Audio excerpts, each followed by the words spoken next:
Bien, nous allons étudier ce soir un mahamar que le Rabbi a dit, le Shabbat Vayeshev Tafshin Chavdalet, en 5724, 1963,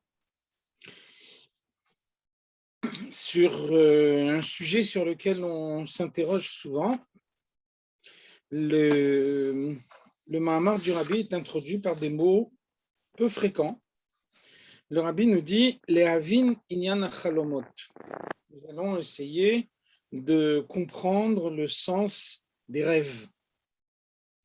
Donc, pour ceux qui ont le livre, Tafshin Chavdalet, Sefer HaMaamarim Tafshin Chavdalet, c'est à la page 71. Donc, le Rabbi explique « Mevoir beze b'maamar katsar chez l'Admor HaZaken, Dibura matri l'inyan achalomot ». On trouve un court mahamar de l'Admor HaZaken, introduit par ces mots, et pour comprendre le sens des rêves. Et kanire av shelo nirsham zman amirat hamahamar, hare ze shaykh le parshat vayeshev o miketz.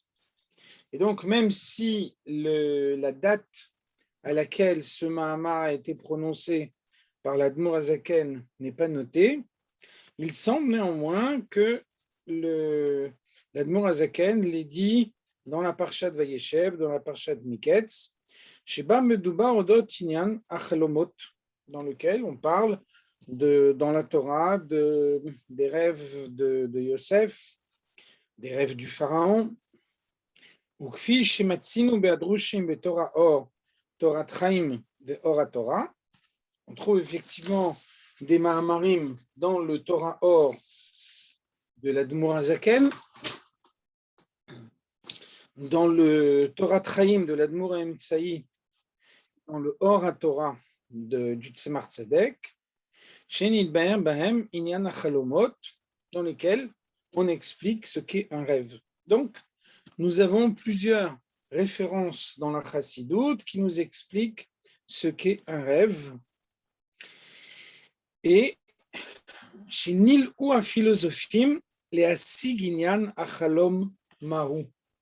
Donc, tous ces rébéim, depuis l'Admor HaZaken, s'interrogent sur le fait que les philosophes ont essayé de comprendre quelle est la signification du rêve.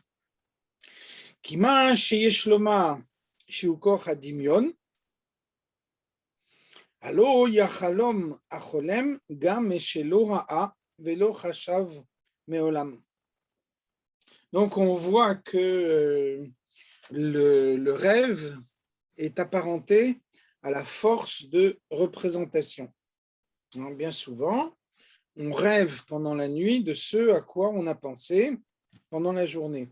Néanmoins, il peut arriver que le rêve porte sur ce à quoi on n'a pas pensé, sur ce qu'on n'a jamais vu. De même également, il y a dans les rêves à la fois des éléments qui sont vrais et également des mensonges. Donc finalement, qu'est-ce que c'est qu'un rêve? Comment est-ce qu'on peut comprendre un rêve? Est-ce que le rêve est la reproduction nocturne de ce qu'on a vu pendant la journée, mais on voit qu'il y a également dans un rêve d'autres éléments? Est-ce que le rêve, c'est un dévoilement véritable, prophétique? Mais il y a aussi dans le rêve des mensonges. Donc la conclusion, nous dit le Rabbi, I efshar le sechel enoshi le asig mahu chalom. Il faut en conclure que l'intellect humain ne parvient pas à définir ce qu'est un rêve. Omnam, inyan achalom ou epech ateva. Il faut dire que le rêve va à l'encontre de la nature. כמו הנס שהדלק המים במקום שמן, לאחר שנתהפכו הצירופים של שמן למים. Quel est l'effet miraculeux qu'il y a dans le rêve? Par exemple, on voit qu'on peut rêver, on peut imaginer dans un rêve que l'eau brûle comme si elle était de l'huile. Or, on sait que l'huile correspond à une certaine combinaison de lettres qui forment le mot shemen et qui rattache l'huile aux 10 paroles de la création pour conduire l'huile à l'existence en permanence. Et c'est la même chose également pour l'eau, maïm. Dans un cas comme dans l'autre, 3 lettres, shin, mem, nun, ou bien mem, yud, mem, 3 lettres qu'on trouve dans les 10 paroles de la création et par lesquelles l'huile reçoit l'existence dans le monde, ou bien l'eau reçoit l'existence dans le monde. Et donc, ça veut dire que les sages de la Kabbalah, s'ils veulent allumer un feu avec de l'eau, ils vont être capables de transformer la combinaison de lettres qui est à l'origine de l'eau en combinaison de lettres qui est à l'origine de l'huile. Et dès lors, l'huile, c'est-à-dire le résultat de cette eau qui a été transformée dans les lettres qui la constituent, eh bien, ceci va donner quelque chose de combustible, quelque chose avec quoi on peut allumer un feu. Et donc, on voit que, par exemple, dans la Gemara Ta'anit, on nous dit « Mishama le shemen veyadlik yoma » en l'occurrence, les maïm veyadlik. Donc, les sages qui opèrent cette transformation expliquent dans la Gemara « Celui qui a demandé à l'huile de brûler peut demander à l'eau de brûler. » Qu'est-ce que ça veut dire? Ça veut dire que lorsque on arrive à allumer un feu avec de l'eau, il s'agit d'un miracle. Il s'agit d'une transformation, d'une combinaison de lettres qui est opérée par la Kabbalah. Et de cette façon-là, le tzaddik qui est capable de réaliser cette chose-là dans le monde fait un miracle. Alors, qu'est-ce qu'on voit? On voit qu'il peut arriver qu'un homme rêve qui a allumé un feu avec de l'eau. Qu'est-ce que ça veut dire? Ça veut dire que dans le rêve, la vision d'un miracle devient un fait courant.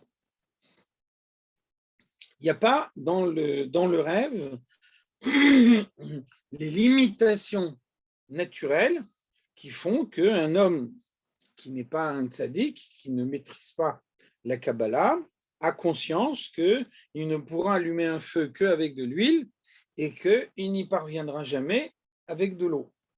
Dans le rêve, cette limitation disparaît et donc un homme peut imaginer qu'il allume un feu avec de l'eau, d'où l'explication de l'Admor HaZaken qu'on a dit avant, selon laquelle le rêve échappe aux voies naturelles. Le rêve est d'une certaine façon une vision miraculeuse. Umamshich levaer, et l'Admor HaZaken nous dit ensuite, Shezeu prinat katlut shebegadlut. Cette vision du rêve en tant que moyen d'échapper aux limites de la nature, c'est la petitesse qu'il y a à l'intérieur de la grandeur. En d'autres termes, la première étape qui permet à l'homme d'échapper aux limites inhérentes à ce monde. Dehine, inyan hanes atzmo mitzad afichat hatzirufim, naaseh al yadei itgalut ha'ara mi'alma deitkasya. si on essaye de détailler le miracle qui permet que l'eau serve à allumer un feu. Donc on a dit avant, le tzaddik de la Kabbalah, maîtrisant la Kabbalah, qui va y parvenir, va modifier la combinaison de l'être qui est à l'origine de l'existence de l'eau pour en faire la même combinaison que pour l'huile. Qu'est-ce que ça veut dire? Ça veut dire qu'on va révéler une lumière cachée. La lumière qui se révèle dans le monde pour l'eau, c'est uniquement la combinaison de l'être qui correspond à Maïm. Cette combinaison de lettres ne permet pas d'allumer un feu. Et donc, quand la Gemara nous dit celui qui demande à l'huile de brûler peut demander à l'eau, la Gemara parle de vinaigre. Mais donc ici, pour reprendre l'exemple du Mahama, on va parler d'eau. Donc il y a bien ici un miracle, une lumière cachée qui a été introduite dans la création pour permettre que ce qui par nature n'est pas combustible le devienne.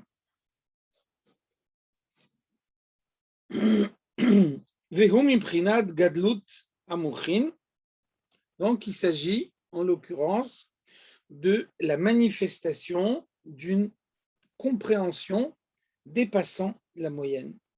Une compréhension qui permet à un homme, à un tzaddik, à un sage de la Kabbalah, de comprendre ce que les autres ne comprennent pas. Et de cette façon-là, de réaliser dans le monde ce qui dépasse les limites du monde.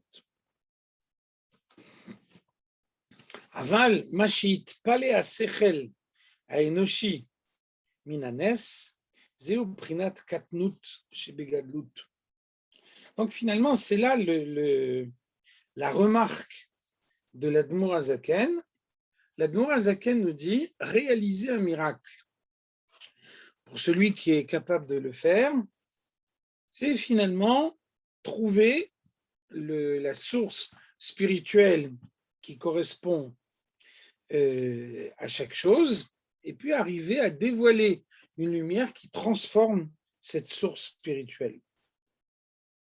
Par contre, nous dit l'Admour HaZaken, s'extasier devant un miracle, être surpris par le miracle, c'est une manifestation de la petitesse de l'intellect.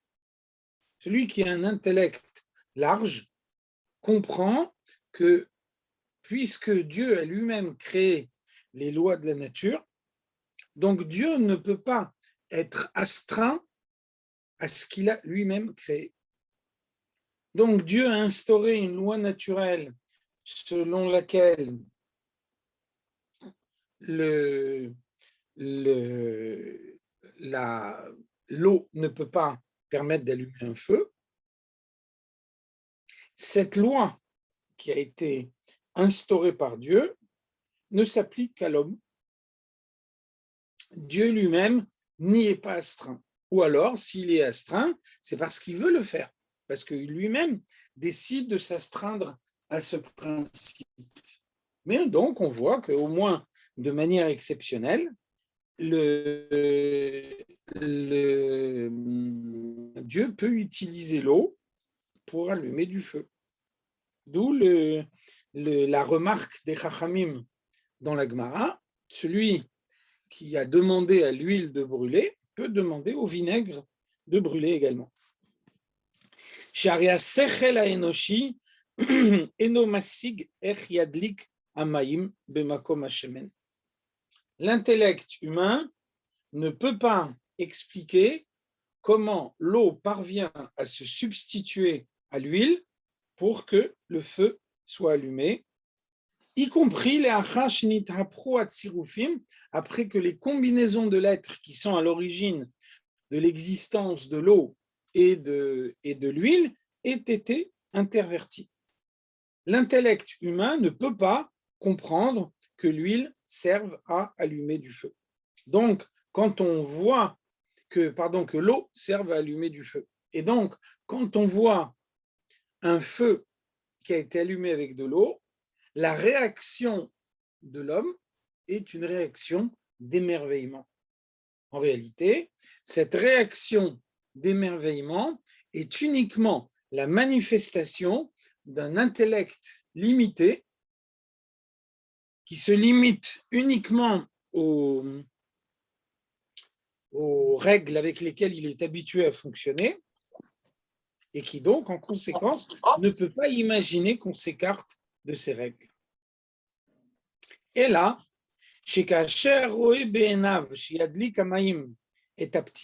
en conséquence, quelqu'un qui subit une telle limite et il voit que on met une mèche dans l'eau et que cette mèche, elle brûle, alors, Yitpale Beyoter, il va être émerveillé, il va avoir il va être saisi.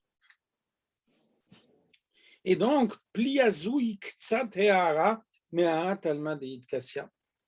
Cet émerveillement, c'est quelque chose qu'on ne comprend pas, mais quelque chose qu'on constate de ses yeux, c'est-à-dire un reflet de la lumière cachée qui est introduite dans le monde révélé pour le sortir de ses limites. Et donc, l'homme qui assiste au miracle, l'homme qui voit de ses yeux quelque chose qui par nature n'est pas possible, alors il est confronté à une réalité selon laquelle le monde peut échapper aux lois qui lui sont imposées et qui le régissent en permanence. Vehainu, chez Prinat Agadlut, chez Bezehu, chez Itpaalut, Imam Sheroe et Taïnian Agavoa. Donc, quelle est la cause de l'émerveillement? La cause de l'émerveillement, c'est l'émergence au sein de la nature de ce qui la dépasse.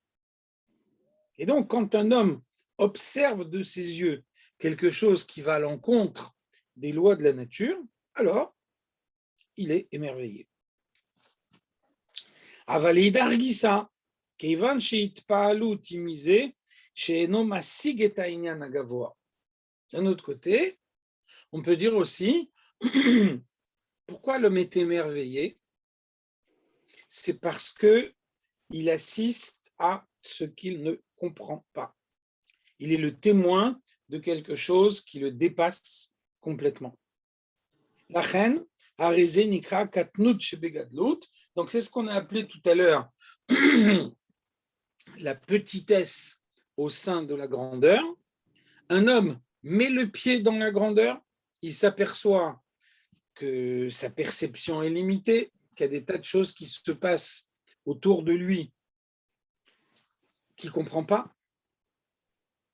Donc il en est le témoin, mais il ne les comprend toujours pas. Donc finalement, il y a ici en quelque sorte une douleur qui est imposée à l'homme. Un homme qui a des moyens intellectuels limités et qui en général ne ressent pas toute la profondeur de la compréhension parce qu'il se limite à une compréhension réduite qui suffit à le satisfaire, puisque pour lui, il n'y a pas plus profond que ça. Donc finalement, par sa compréhension limitée, il est pleinement satisfait. En revanche, quelqu'un qui sait qu'il existe une explication beaucoup plus profonde que celle qu'il a saisie, mais qu'il ne la comprend pas. Alors lui, il souffre, parce qu'il comprend que sa compréhension à lui est très limitée, et donc il aimerait avoir accès à une compréhension plus profonde, mais ses moyens intellectuels ne le lui permettent pas. Donc, c'est ce que le texte appelle ici la petitesse au sein de la grandeur.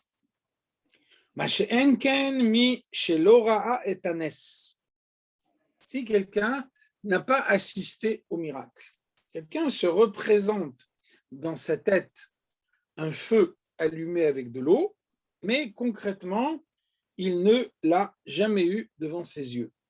Alors, loït paleklal, il n'y aura pas d'émerveillement. l'idée d'allumer un feu avec de l'eau n'est pas par elle-même une idée qui peut provoquer l'émerveillement de l'homme.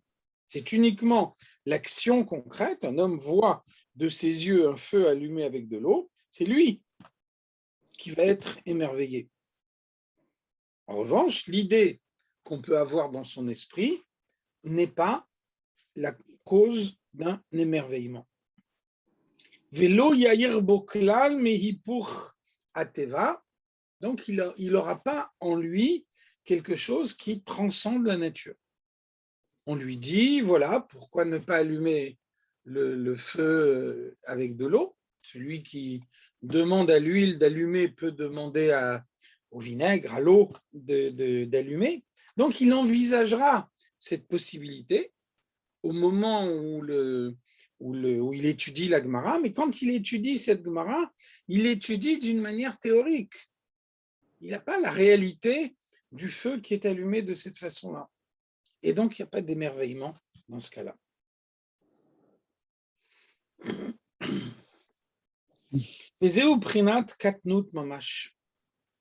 Donc là, on a vraiment quelque chose de totalement limité. Là, on n'est pas dans la petitesse de la grandeur, on est vraiment dans la petitesse elle-même. C'est-à-dire qu'un homme ne peut pas envisager autre chose que son environnement habituel. Dans son environnement habituel, on n'allume pas du feu avec de l'eau. Un jour, il étudie la Gemara et la Gemara lui dit « Pourquoi ne pas allumer du feu avec de l'eau ?» Donc, il envisage, puisque c'est une idée de la Gemara qu'il est en train d'étudier, mais il ne l'envisage pas comme quelque chose qui peut se produire concrètement. Et de ce fait, il n'y a pas en lui d'émerveillement devant cette idée. Et donc, c'est la même chose pour les rêves, puisqu'on a dit avant qu'on peut, pendant le rêve, penser à ce qui transcende la nature. On peut très bien rêver que l'eau sert à allumer un feu. Donc, le fait qu'on puisse rêver de l'eau qui allume le feu, c'est la preuve que le rêve n'est pas structuré par l'intellect.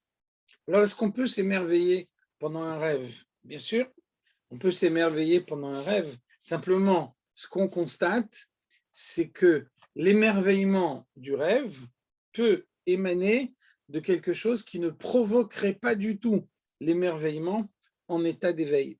Et inversement, quelque chose qui provoquerait un grand émerveillement en état d'éveil peut ne pas du tout émerveiller pendant le rêve. Ce qui veut bien dire que le fonctionnement de la personnalité pendant le rêve a une structuration différente de celui qu'il a en état d'éveil, et donc le rêve transcende l'intellect. Et donc, Shema Siga Sechel Haenoshi Mehem Urak Prinat Katnut Shebegadlut. Finalement, qu'est-ce qu'on comprend de nos rêves? C'est la manière dont on comprend que l'eau permet d'allumer le feu quand on l'a devant ses propres yeux. Donc, le rêve est en quelque sorte une sortie de la réalité. C'est pour ça que les règles courantes ne s'appliquent plus. Donc maintenant, le rabbi nous pose la question suivante. On trouve un autre Mahamar de l'Admour Hazaken, et aussi du Rabbi Rachab. Kfi Shenidber, qui ont déjà été commentés, dans lesquels on trouve une autre explication du rêve. Et cette explication, chez Inyan Achalomot ou Bishvil Tikkun Otiot HaMachshava Ve'adibur Shebemeshech Hayom. L'Admour HaZaken nous dit quelle est l'utilité du rêve. C'est le tikkun, la façon de transformer les mots de la pensée, les mots de la parole auxquels on a eu recours tout au long de la journée.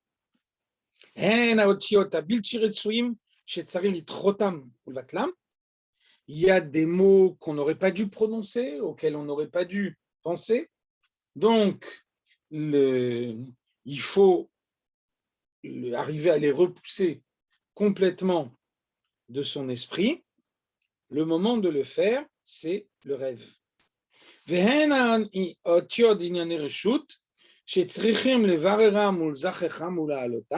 y a ensuite les mots permis, les mots utiles, mais qui n'ont pas été consacrés au service de Dieu, et c'est alors le rêve qui permet de le faire, le rêve qui permet de les consacrer au service de Dieu. Donc, d'après cette explication, effectivement, le rêve n'est pas un mensonge, le rêve est un moment utile de la journée qui permet à l'homme, quelque sorte, de compléter ce qu'il n'a pas pu accomplir pendant la journée. Chez Kol Zena Chalomot. Donc, en ce sens, le rêve vient compléter ce qui a manqué pendant la journée pour permettre à l'homme, de cette façon-là, d'atteindre une plus haute perfection que celle qu'il a obtenue en état d'éveil.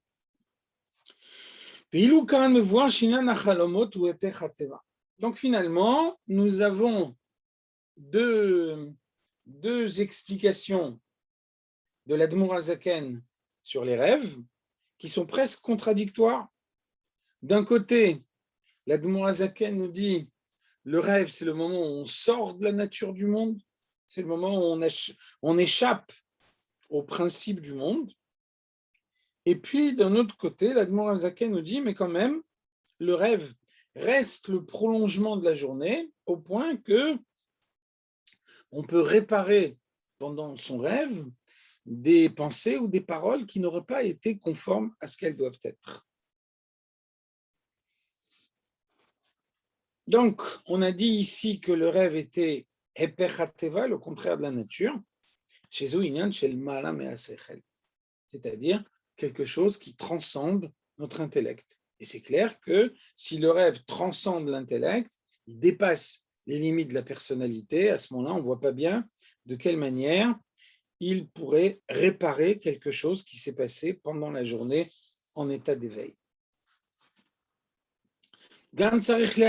Deuxième question qui est posée ici par le rabbi. On a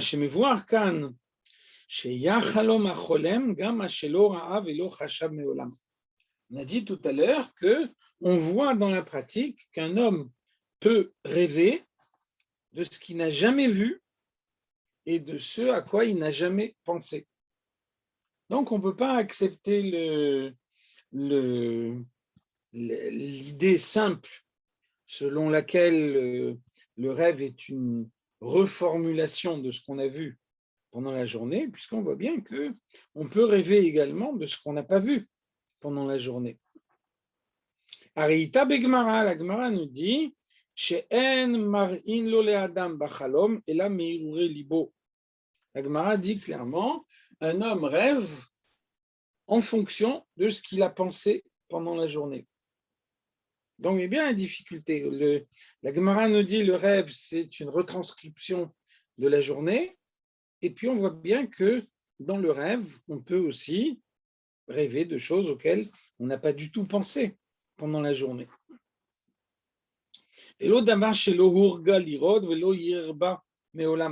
Donc, a priori, quelque chose auquel on n'est pas habitué, à quoi on n'a pas du tout pensé pendant la journée. n'a pas sa place dans le rêve. Pourtant, on voit bien concrètement qu'on peut rêver également à ce qui n'est pas du tout habituel. Donc, vous voyez qu'il y a ici beaucoup d'éléments concernant les rêves. Et donc, on va essayer maintenant de faire un tri dans tout ça et d'aboutir à une explication mieux structurée de ce qu'est le rêve et de son apport au service de Dieu. יש לבאר תחילה מאמר הגמרא הנ"ל, שאין מראים לו לאדם בחלום, אלא מהרהורי ליבו. Donc, dans un premier temps, nous allons essayer de comprendre ce que dit la Gemara quand elle explique que un homme ne peut voir en rêve que ce qu'il a pensé pendant la journée. הרי מצינו חלומות שהם עניין של נבואה. Malgré ça, on voit que le rêve peut être prophétique. Comme chez Katouv, comme le verset nous dit, Im hiye neviachem, si il est votre prophète, bechalom adaberbo, je vais parler avec lui en rêve. Donc, ce sont les mots par lesquels Dieu reproche à Korach sa révolte contre Moshe Rabbeinu. Et donc, Dieu dit à Korach comment vous avez pu vous révolter contre un homme auquel je m'adresse, un homme auquel je parle. Et donc, Dieu précise ici, je lui parle en rêve. Donc, le rêve peut être une révélation divine au sein de la matière du monde. Sheken bechol haneviim, et de fait, on voit que pour la plupart des prophètes, on voit que la prophétie est venue en rêve, ou bien en état de transe, en tout cas, pas dans une situation normale. Milvad Moshe Rabbeinu, à l'exception de Moshe Rabbeinu, Kemshech HaKatuv, comme le verset nous dit, Lochen Avdi Moshe, il n'en est pas de même pour Moshe, le PLP Adaberbo. Le verset nous dit, je lui parle face à face. Donc on voit que la prophétie de Moshe Rabbeinu était différente de celle de tous les autres prophètes. Premièrement, Moshe Rabbeinu recevait de Dieu une vision précise. C'est pour ça que la prophétie de Moshe Rabbeinu est introduite par le mot « zé », voici.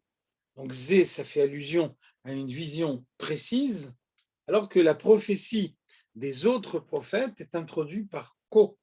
« Ko », c'est « ainsi ». « Ainsi », ça veut dire une vision imprécise.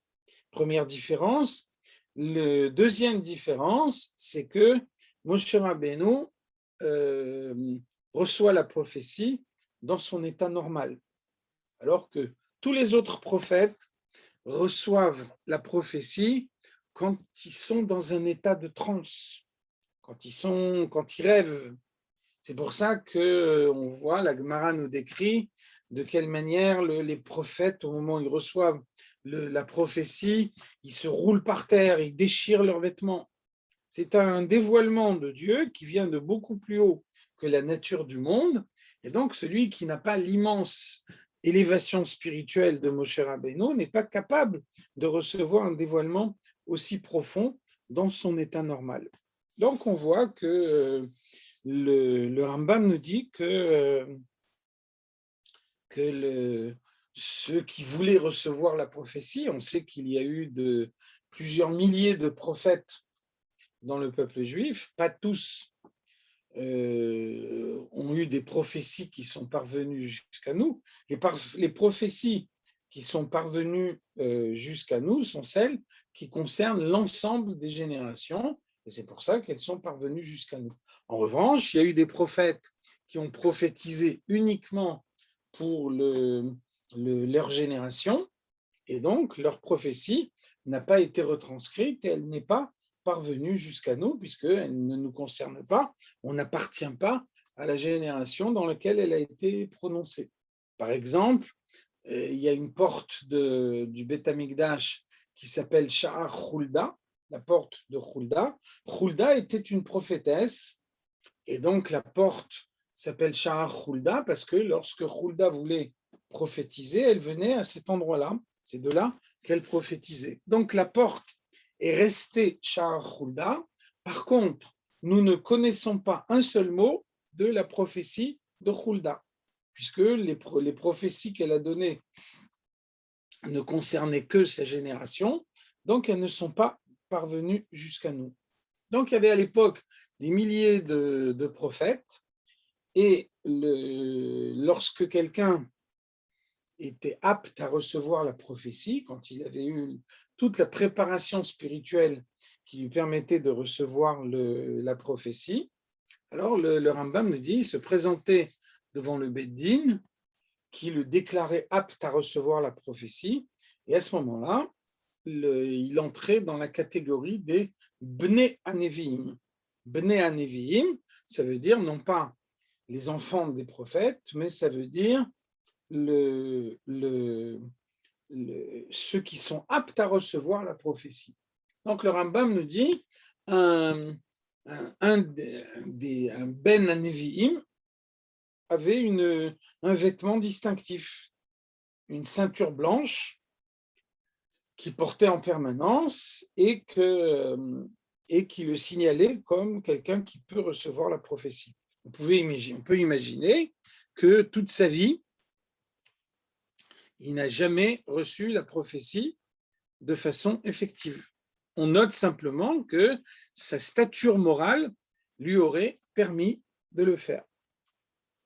En tout état de cause, lorsque ces Bnei HaNeviim devenaient Neviim, ils ne recevaient pas la prophétie de Dieu dans leur état normal, et un des moyens que Dieu avait de se dévoiler à eux, c'était précisément le rêve. Ou Kmo Avraham, par exemple, à propos d'Avraham, la Torah nous dit Vetardema nafla al Avram, une torpeur s'est abattue sur Avraham, donc il dormait, Vayomer le Avram, et à ce moment-là, Dieu lui parle. Donc on voit bien que Dieu parle à Avraham en rêve. Vechen be Yaakov, de même également pour Yaakov, Moshe Katouv, Vayachalom veine sulam.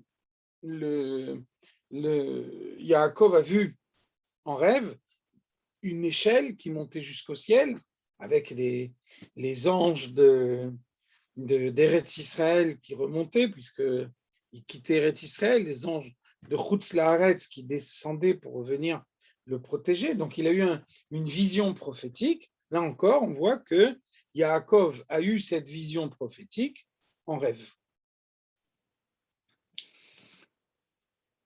Ou et donc le verset nous dit Vayomer Elokim le Israël bemarot alayla.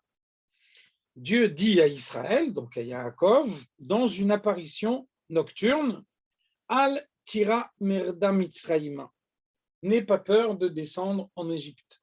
Donc il y a bien ici une révélation prophétique de Dieu à Yaakov, et la Torah dit clairement que cette révélation prophétique a été obtenue en rêve. Chez Zéoinyan, chez le Nevoa, chez Ba Milmaala. Donc, on voit ici un premier élément qui permet de soulever une objection contre ce que dit la Gemara. On a cité avant la Gemara qui nous dit le rêve, c'est la retranscription de ce à quoi l'homme a pensé pendant sa journée. Donc, on voit ici que les prophètes reçoivent leur prophétie en rêve. Donc, une prophétie, de toute évidence, ça n'est pas ce à quoi ils ont pensé pendant la journée. Donc, vous voyez, tous les textes contradictoires qu'on va essayer ensuite de remettre ensemble pour comprendre exactement ce qu'est le rêve et quelle est sa raison d'être, quelle est son utilité.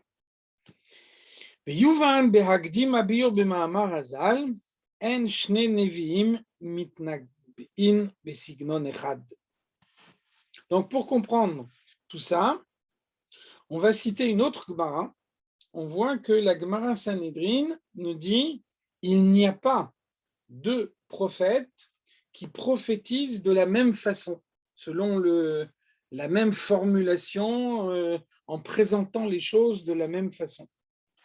Donc, vous voyez bien que ça veut dire que le prophète reçoit la révélation de Dieu, mais au moment où il la présente à sa façon à lui, selon sa manière à lui de formuler les choses. Et donc, on peut s'interroger à ce propos. On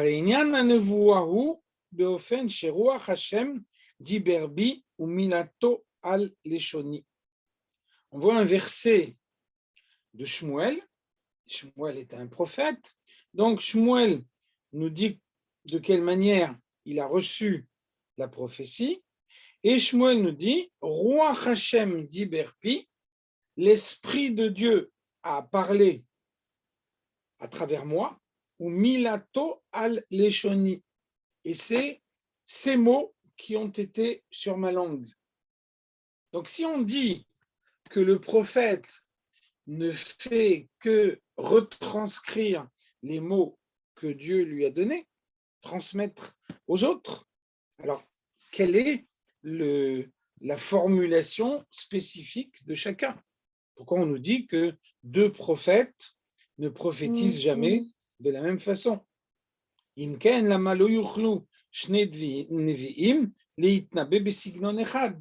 Si un prophète ne fait que retranscrire la parole de Dieu, on peut imaginer que deux prophètes reçoivent des paroles de Dieu formulées de la même façon, et à ce moment-là, les deux prophètes vont s'exprimer de la même façon.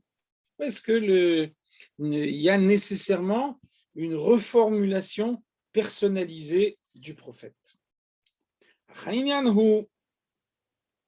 Donc l'explication est la suivante.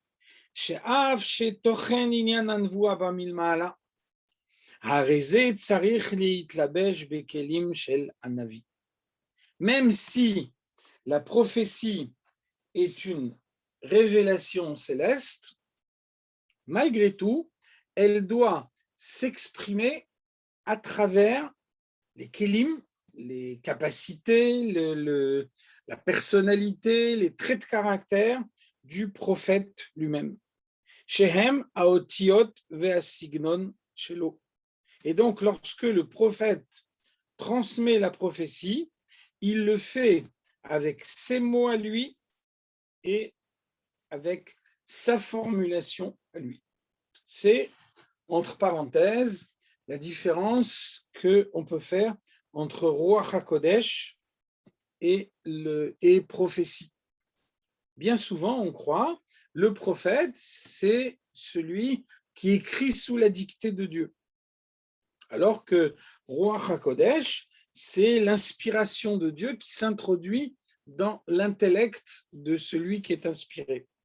Cette explication est inexacte, parce que on voit bien que les prophètes eux-mêmes, à l'exception de Moshe Rabbeinu, n'écrivent pas sous la dictée de Dieu. Quand ils révèlent leur prophétie, ils la révèlent à travers leur propre intellect. Donc, de la même façon que celui qui a Ruach HaKodesh développe une explication à travers son propre intellect, le prophète donne également la prophétie à travers son propre intellect. Alors, qu'est-ce qui fait la différence entre la prophétie et l'inspiration divine, entre Nevoua et Ruach HaKodesh? C'est que le Navi, le prophète, est conscient d'être un prophète. La preuve, c'est que au moment où il reçoit la prophétie, il n'est pas dans son état normal, il entre en transe, il se roule par terre, alors que celui qui a Ruach HaKodesh n'en a pas conscience. Très simplement, des parents qui choisissent le prénom de leur enfant ont Ruach HaKodesh. C'est avec ça qu'ils arrivent à choisir le prénom qui correspond à la Neshama de leur enfant, et pourtant, ils n'en ont pas conscience du tout. Et donc, ils ont l'impression qu'ils ont choisi ce prénom uniquement parce que ça leur plaisait ou bien parce qu'il y avait un grand-père qui le portait, etc. En réalité, le choix du prénom vient de Dieu, mais celui qui l'attribue n'en a pas du tout conscience. Bien entendu, le prophète ne transforme pas et n'amoindrit pas parce que c'est un prophète, parce qu'il a,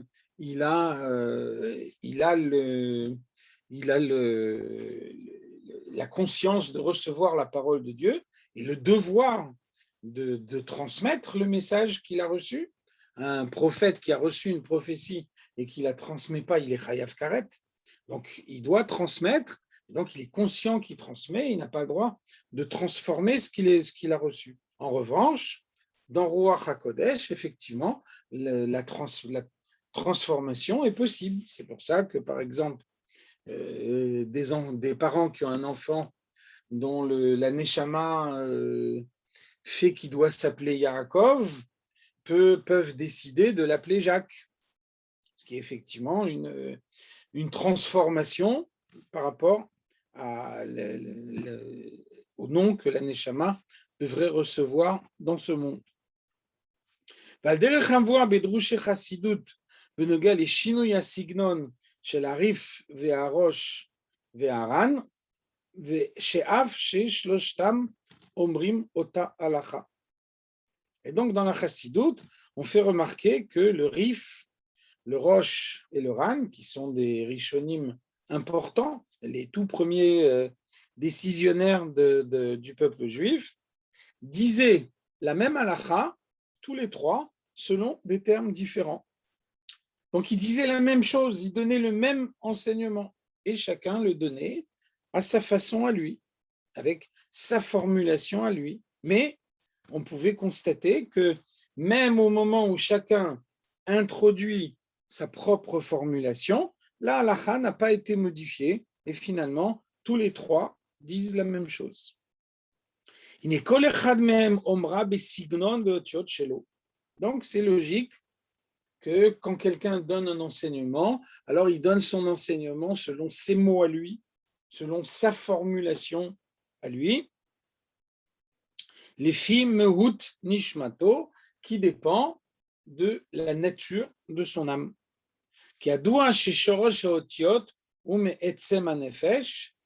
On sait en effet que les mots émanent de l'essence de l'âme. Et donc, c'est comme ça qu'on explique dans la chassidoute que, par exemple, un homme veut expliquer une idée. Alors, pour pouvoir expliquer une idée, il faut bien sûr l'avoir bien comprise soi-même. Donc, avant d'enseigner une idée, on a besoin d'une réflexion préalable pour fixer ce qu'est cette idée dans son esprit. Pourquoi ? Parce que comprendre l'idée, ça veut dire mettre en avant ses forces intellectuelles. Donc, ce sont les forces intellectuelles qui vont permettre de déterminer que l'idée a été bien comprise. En revanche, une fois que l'homme a eu cette réflexion et qu'il possède cette idée dans son esprit, alors on voit que au moment où il enseigne cette idée, il n'a pas besoin d'avoir en permanence la réflexion, quel mot je vais dire maintenant, quel mot je vais employer maintenant. À partir du moment où l'idée est claire dans son esprit, les mots viennent d'eux-mêmes. Qu'est-ce que ça veut dire ? Ça veut dire que la source des mots est plus haute que la source de la compréhension. La source de la compréhension se trouve dans les forces intellectuelles, et donc pour avoir compris, il faut d'abord avoir actionné ces forces intellectuelles. En revanche, les mots viennent du etsem hanefesh. Les mots viennent de l'essence de l'âme, et donc on n'a pas besoin de réflexion préalable. Dès l'instant où on a compris une idée, les mots qui permettent de l'expliquer viennent d'eux-mêmes.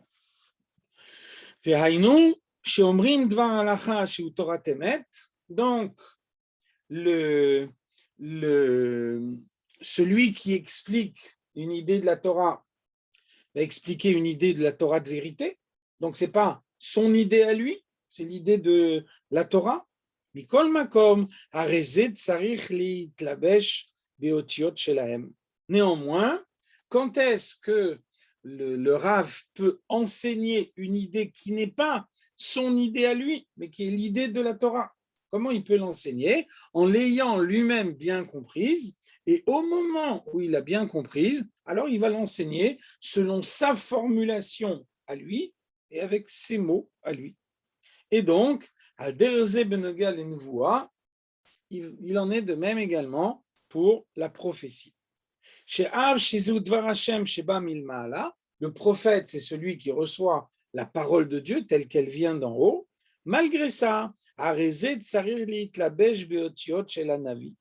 il faut qu'au moment où le prophète reçoit la prophétie, cette prophétie s'introduise en lui au point qu'il soit capable de l'exprimer avec ses mots à lui, selon sa formulation à lui.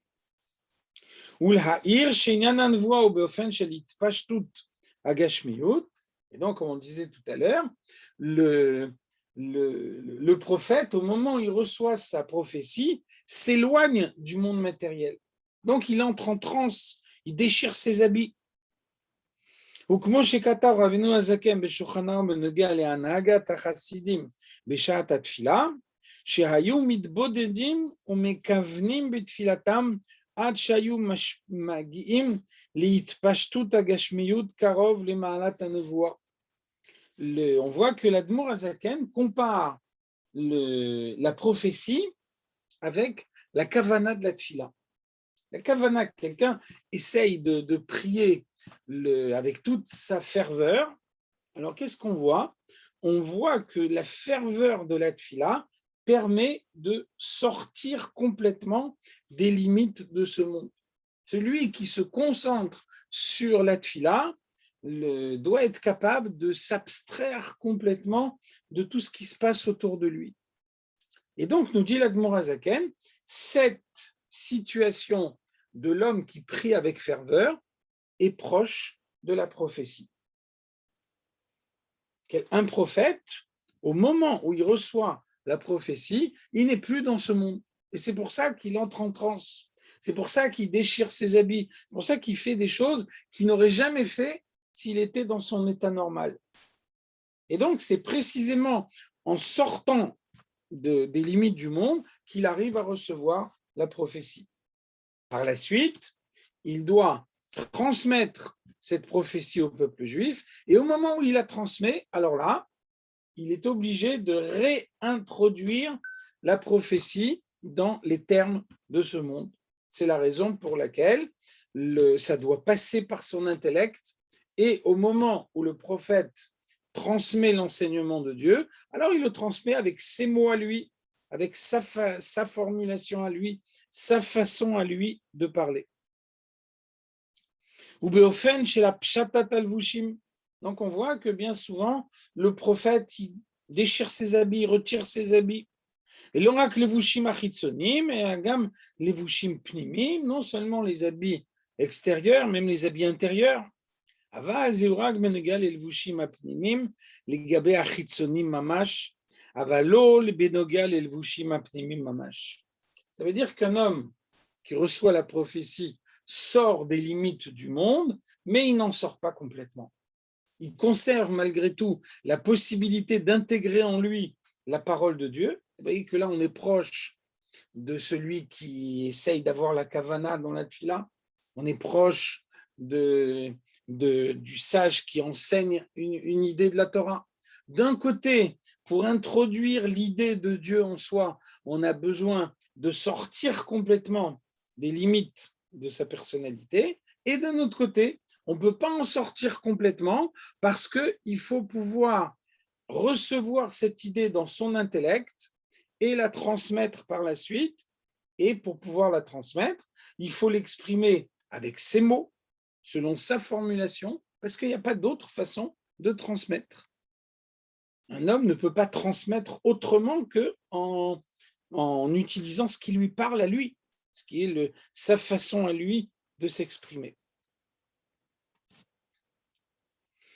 Et donc, le prophète conserve la formalisation de la prophétie à travers des mots qui vont lui permettre par la suite de pouvoir transmettre la prophétie aux autres. En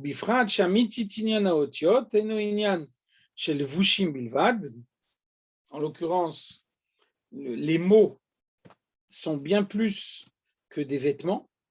Les mots sont une expression profonde de la personnalité. Share, Shorsham, Me'etzem Hanefesh, Canal. Comme on a dit avant, les mots émanent de l'essence de l'âme.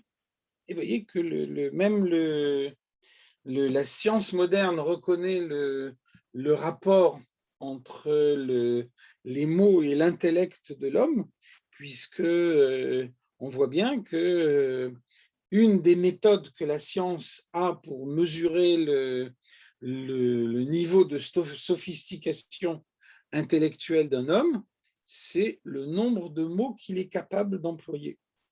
En d'autres termes, plus un homme est capable de structurer son esprit, plus il multiplie le nombre de mots qu'il emploie de façon à multiplier les nuances qu'il introduit dans son langage. Alors pourquoi cette grande importance des mots? C'est parce que, comme on l'a expliqué avant, les mots sont l'expression du Etzem HaNefesh, de l'essence de l'âme.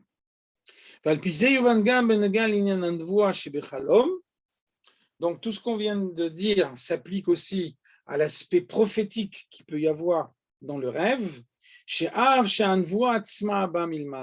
Bien que la prophétie émane de Dieu, on a vu avant que le prophète ne peut l'exprimer que dans la mesure où elle prend forme d'abord dans ses mots à lui, Areze Kashurgam im Hirure Libo. Donc finalement, la prophétie est également ce à quoi il a lui-même pensé. Donc là, on a montré que la Gemara Sanhedrin, qu'on a cité tout à l'heure, dans laquelle on dit un homme rêve pendant la nuit à ce à quoi il a pensé pendant le jour. Donc on voit que cette Gemara n'est pas contradictoire avec le fait que beaucoup de prophètes ont prophétisé en rêve, puisque même lorsqu'on reçoit la prophétie, alors on va avoir besoin de l'introduire dans son propre intellect, d'y penser soi-même pour pouvoir la transmettre aux autres. Donc, le rêve est bien basé sur ce que l'homme pense lui-même. Donc, c'est un aspect du rêve, et ceci va nous permettre, si tu veux, la semaine prochaine, d'avoir une définition plus précise des rêves, de leur contribution au service de Dieu, au fonctionnement de la personnalité de l'homme, et de cette façon, on pourra répondre à toutes les questions qui ont été posées au début de ce Mahama. À la semaine prochaine, avec l'aide de Dieu.